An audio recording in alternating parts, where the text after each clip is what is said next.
So that's it for part one. I hope you've enjoyed it and found it interesting, and more importantly, it's given you an insight into how you can practically and systematically improve your manufacturing system. In part two, I will discuss some of the more advanced concepts of SDBR and the theory of constraints. This should help us to understand and successfully implement the approach. I'll also talk through a number of interesting anecdotes from my experience of implementing SDBR and how we've addressed each of those situations.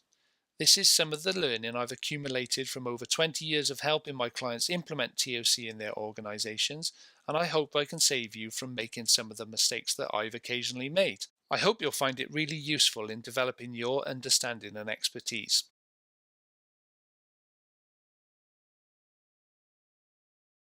Okay, some recommended reading.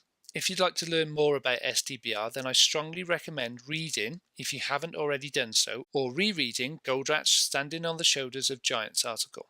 It should really help you consolidate the learning from this program.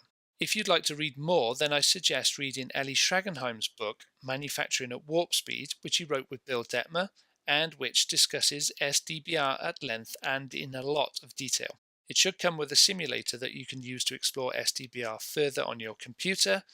I hope you still have a CD-ROM on your PC that you can actually put it in. Go to the Throughput Academy bookstore to find a link to the book on Amazon.